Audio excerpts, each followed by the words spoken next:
Hi, I'm Glenn Whipp with the Los Angeles Times. Fresh off the boat, ABC comedy series premiered this year to much acclaim, much analysis.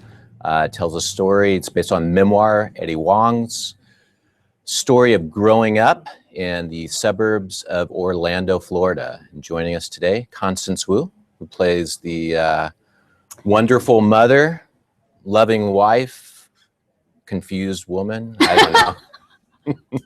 There's a lot all going three of on. those things, yeah. I mean, that's the thing I really, and it seemed like from the outset that the show, it wasn't just one role for your character, Jessica. It was just like a lot of stuff, and a lot of stuff about her as a woman trying to adapt to this new life in the suburbs of Orlando. Right, and that's much the credit of the writers and Anachka Khan, our head writer and showrunner. I think, going into this, there was a lot of anxiety because it is a comedy, so it's supposed to be funny. But I think a lot of people in the Asian community were worried that, it would utilize stereotypes sort of as like the butt of a joke. Mm-hmm. But I think because the writers were very careful to have characters that had many different sides to them and to find sort of the affection towards those parts instead of like the ridicule. Right. I think that's how we made the show sort of really have a resonance with people who watched it. It's because, she isn't just the stern mother. She's also, the really nervous person who's new in town and doesn't know how to make friends with these new women. She wants to fit in. She wants to fit in her own way, just right. the way her son wants to fit in his way, which is obviously different. And that's what I think is kind of cool is it explores the different ways we all sort of are trying to find our tribe. And I think that's a very specifically Asian American thing, but it's also a very human thing. Right. And so we've definitely gotten a great response from, people across the gamut. So it's been very rewarding, and I feel very lucky to be a part of it. Yeah, I mean, she wants to fit in, but I mean, that's the beautiful thing about the character. No compromise. She wants to fit in, but she also, doesn't want to lose herself. Yeah. And it's, that's how you navigate any relationship. It's like, sometimes you do have to compromise, but when you realize it's for like a bigger goal, it doesn't feel like compromise. Because she does. Like, Eddie Huang was telling me that when he was a kid, because, our show is based off of a real memoir, he had a similar experience with, the Lunchables, which is kids made fun of his smelly ethnic food. And so he wanted to get, I think it was like kids cuisine or some like really generic American thing because there was like a cute penguin on the box or something. And he said when he realized as an adult that cooking for his mother was like, that was a real part of her identity. And like, I think with any parent, like cooking for your family is really an expression of love and family and also identity, because that's why people are, like Italian Americans are very into their Italian food, and like, Japanese are into their food because it's a strong part of identity.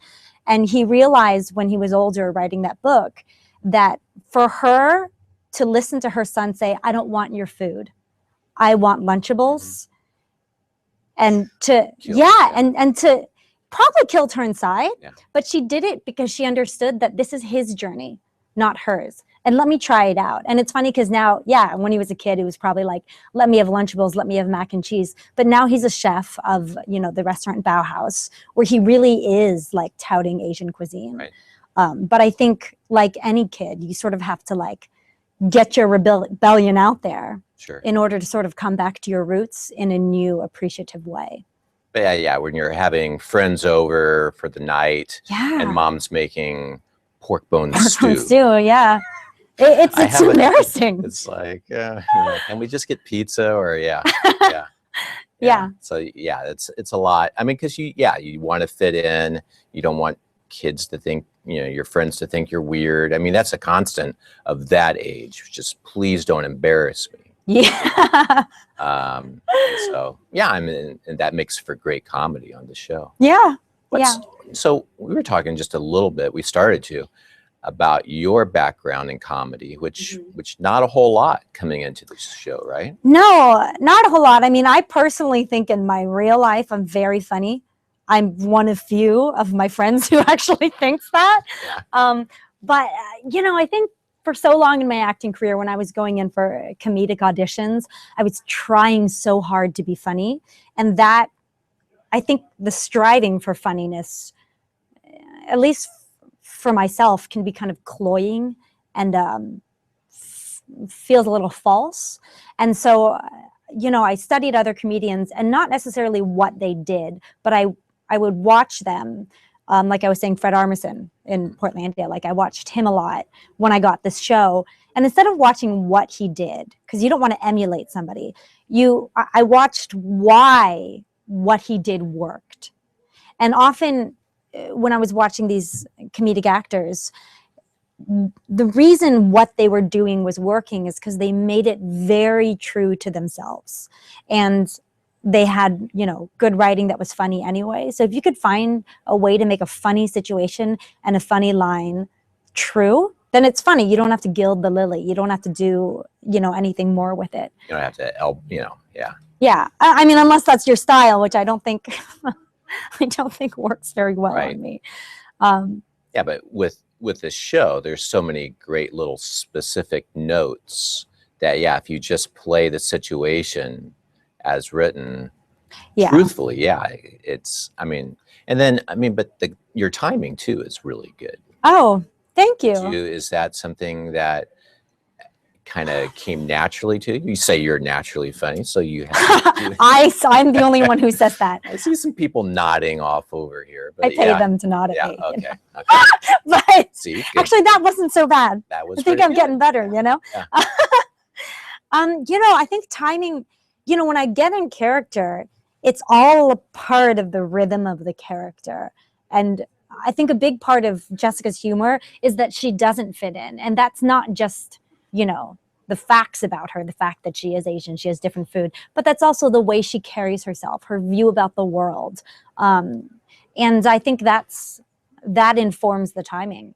It's interesting because at the beginning, when we were filming, I would break character a lot because, you know, Video Village, where like the director and the DP, they're all sitting, would be sort of near the set sometimes. And I could hear them laughing. And when I could hear them laugh, I suddenly remember that it's a comedy, and then it would break me out. And then I would just start giggling.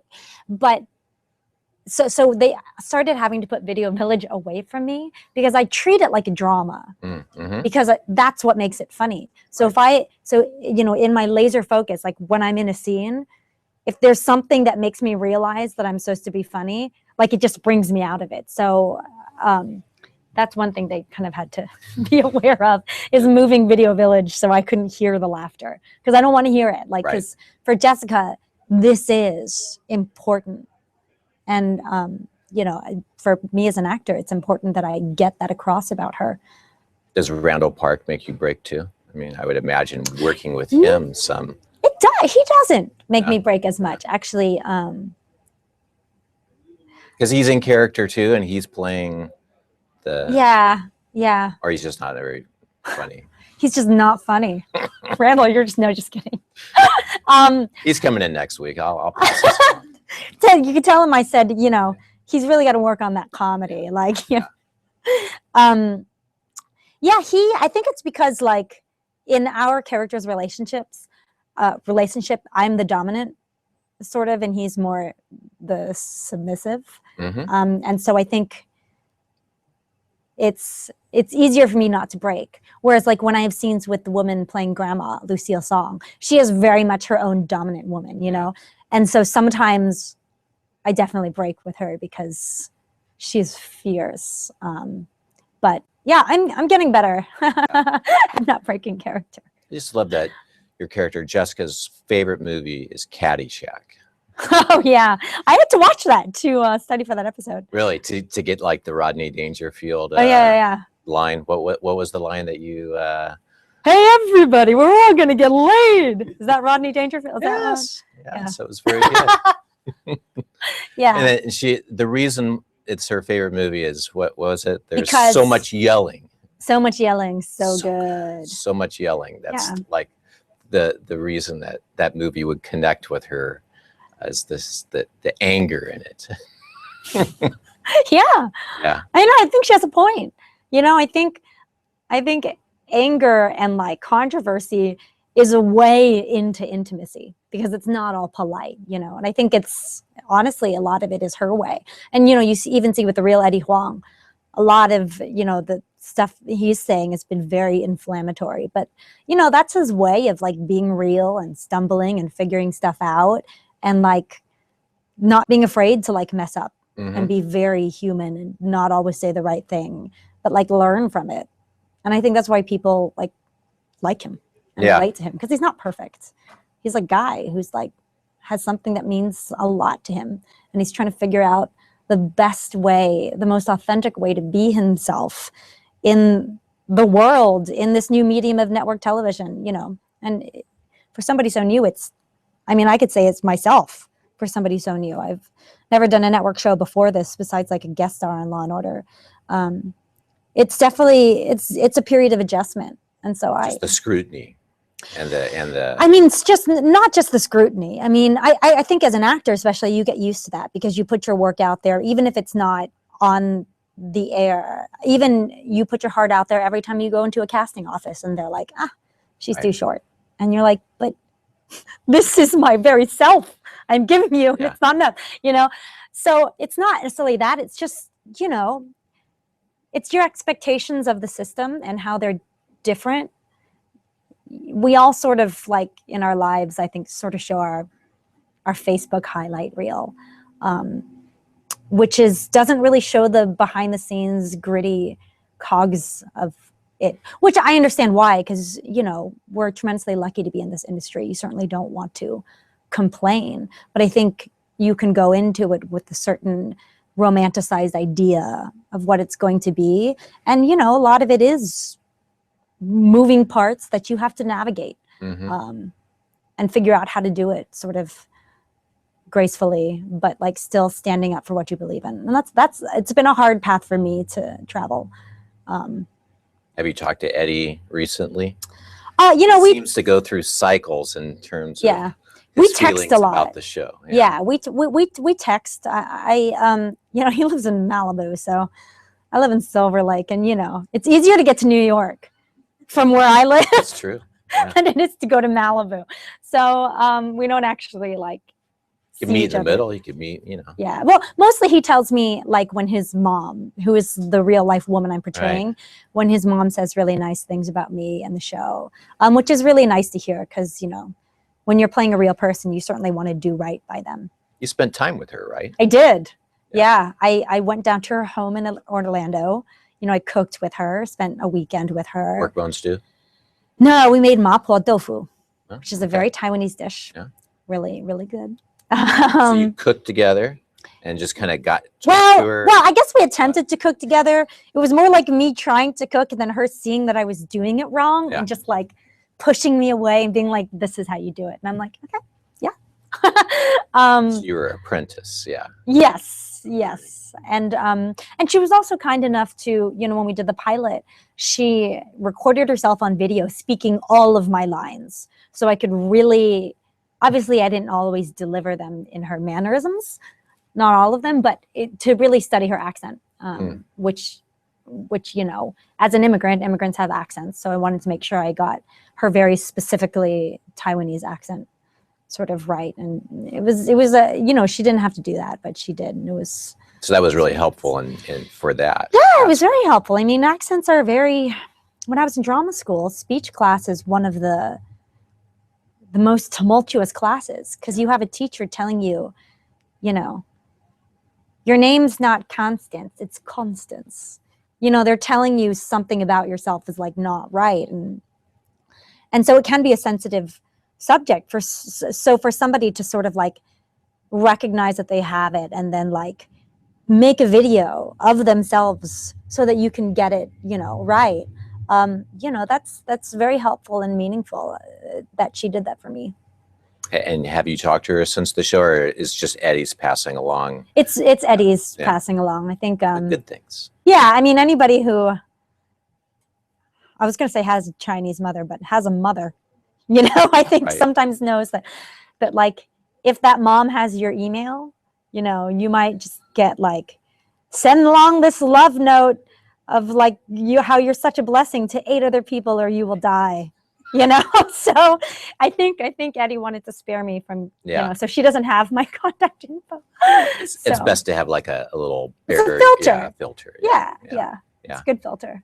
I mean, the number of there's a lot of websites that have like GIFs, whatever you want to say. I think GIF is the new way. I think GIF is. But the nobody new way, likes it. I don't like it. I'm gonna. It sounds like GIF. peanut butter or whatever. Yeah. Of Jessica's wisdom, and I mean, and if you scroll through the comments, it's like that is so my mom, or my mom just said this, you know. I mean, so there really is. It seems like a universal connection to the character. Yeah, I think so. You know, one of the great things about that is, yes, there's a lot of people who are like, that's so my mom. Mm-hmm. And then there are a lot of people who are also like, my parents aren't like that. Like, my parents don't kiss like that. Or my parents, you know, don't wear shoes in the house like they do. But I think it's funny because those same people who give the criticisms like, my parents don't do that, they're like, oh, but they're perpetuating these stereotypes. And I'm like, that's what's cool is we have things that your parents do, but we also have things your parents don't do, which is, I think, how we avoid that kind of, you know, because these are things that are individual and unique to this family. I mean, I remember my parents growing up. I mean, this is a stereotype that Asian family parents don't show a lot of affection. And my parents didn't show that much affection. So much so that they divorced when I was 18. No, but there's the timing again. That was beautifully delivered. Thank you. But you know, when I visited Eddie's real parents down in Orlando, they were very affectionate. Like, I remember Huang walking by, you know, Jessica and giving her a little love tap on the butt, and I was like, and Eddie was like,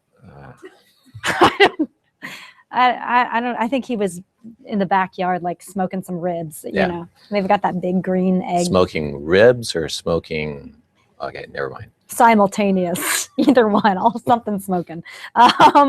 No, he makes a good barbecue. Yeah. But yeah. Okay. But yeah.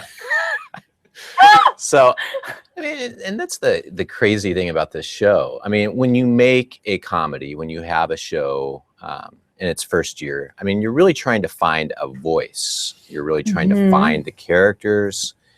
So to do that, but then on top of it, have this huge amount of scrutiny because this is the first Asian American comedy in 20 years. To have that level of pressure, it's remarkable. You guys came out as well as you did. I think. Yeah. I mean, that's something I've had to answer a lot about. And it's, you know, this show has actually been good for me personally because it's forced me to look at issues that I just didn't happen to think about before because, you know, I didn't have the luxury of thinking about them. Because in a sense, my acting career had been about survival. You know, I paid for my own college. I've been on my own since I was 18, paying my bills, all that kind of stuff. And so, you know, I was just taking like a McDonald's commercial. Like, I couldn't think about the ethics of taking a McDonald's commercial. I was taking it, you know, for the money. Rent, yeah, exactly. For the survival aspect. But, you know, I had to start thinking about these things. And I was a little nervous at first because, you know, there are people who are Asian studies majors and people who like got college degrees that weren't, you know, in classical theater the way mine was, who I felt like had a lot more of a authority to speak on those type of things. But then, you know, I sort of thought that like, I mean, this might sound a little precious, but I do think art is its own form of activism. And I do think that if you're true to your vision and your mission as an artist and aren't like striving for a political peace, I think sometimes that says more because people don't feel necessarily like they're being talked at. They're just seeing something that they relate to and that they enjoy and they understand and they appreciate. And I think that sort of opens up the door for a conversation to start. Sure. Yeah, I mean, I'm reading this book right now, great book called like The Road to Character by David Brooks. I don't know, he's a New York Times writer. Yeah. Great book. But he has this paragraph in there where he's like, you know, whatever you're doing, whether it's writing a novel or baking a loaf of bread, you could say like, oh, I'm going to bake this bread to serve the community. But the community is actually best served if you're not thinking about them. You're thinking about the task at hand, which is baking a great loaf of bread, because that's your craft as a bread baker.